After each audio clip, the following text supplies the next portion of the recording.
आप सभी का स्वागत है हमारे YouTube चैनल रूहानी डायरी में।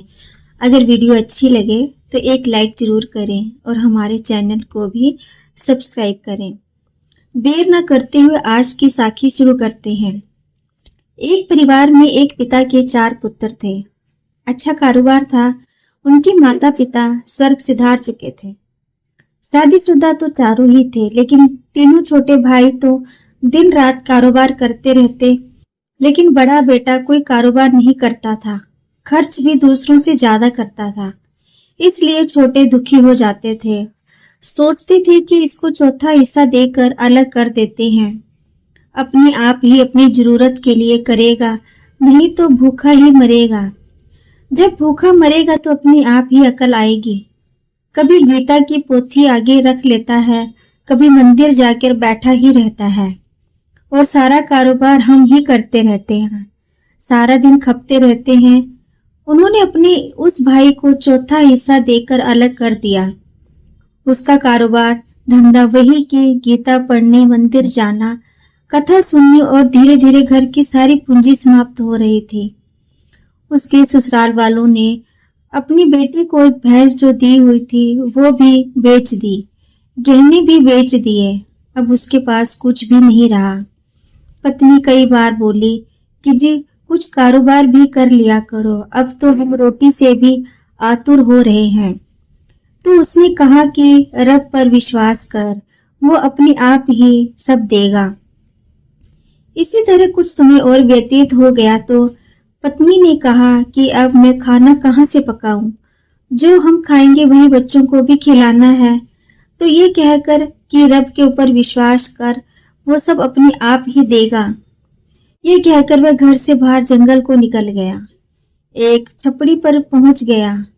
पानी दूर था, हाथ नहीं पहुंचा तो बैठकर कीचड़ दूसरी तरफ करने लग गया और देखता है कि एक मटकी माया के साथ भरी हुई है। उसने झट उस मटकी के ऊपर मिट्टी डाल दी कि मैं इसे रात को ले जाऊंगा।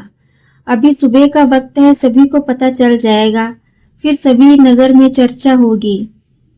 इसलिए वह वापस घर आ गया। पत्नी को आकर बताया कि आज मैं पानी के किनारे माया के साथ भरी हुई मटकी देखकर आया हूँ। उसे लेकर नहीं आया, उसके ऊपर मिट्टी डालकर ढक आया हूँ। तो पत्नी ने कहा कि तुम लेकर क्यों नहीं आए? तो उसने उत्तर दिया कि वो प्रभु हमें अपने आप ही देगा, हमने लेकर क्या करना है।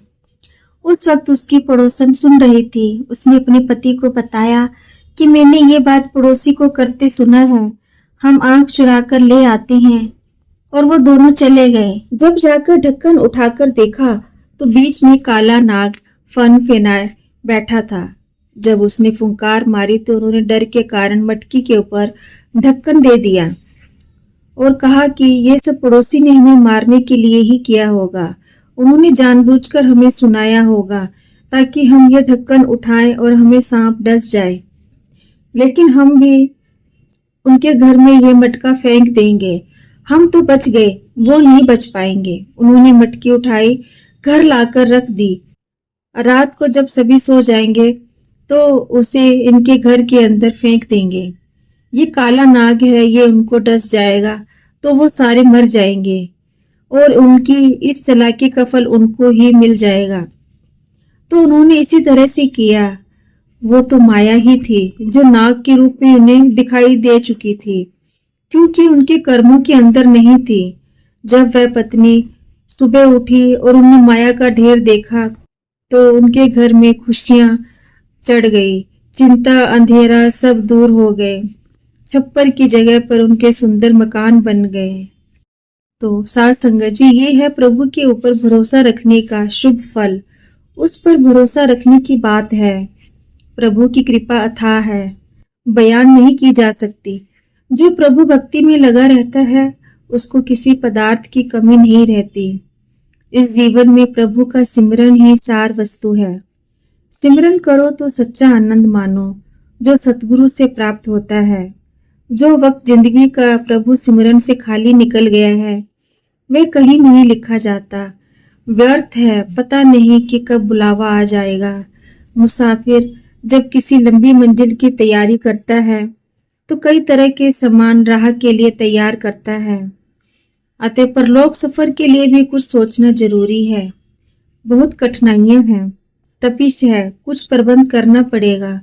गुरुओं की बख्शिश चाहिए, नाम सिमरन चाहिए। नाम साथी होगा तो हर जगह पर रक्षा होगी। यमदूतों से बचना है, तपस से बचना है, अग्नि कुंड से बचना है, नरक की खाई से बचकर निकलना है तो नाम ही साथी बनेगा। नहीं तो यम के हाथ बड़े सख्त और मजबूत हैं। हमारी जितनी भी इच्छा है सभी दुख रूप है। तो साध संगत जी, अपनी मन से इच्छा, चाह, लोभ का त्याग करो।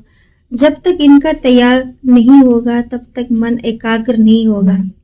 रावण के पास क्या नहीं था? सोने की लंका थी, 1 लाख पुत्र थे, 1.25 लाख नाती पुत्र थे, भाई सूरवीर थे, सोने का तख्त था। पर एक सीता की चाह पैदा हुई तो सब कुछ तबाह कर लिया। कोई पीछे उसका दिया जलाने वाला नहीं रहा। इस मन को बहुत से विकारों ने घेरा है। प्रभु की तरफ ध्यान नहीं लगने देते, जबकि इनका त्याग ही मन की स्थिरता और एकाग्रता है। मन को काबू में करने के लिए मन का सुधार ही करना पड़ता है।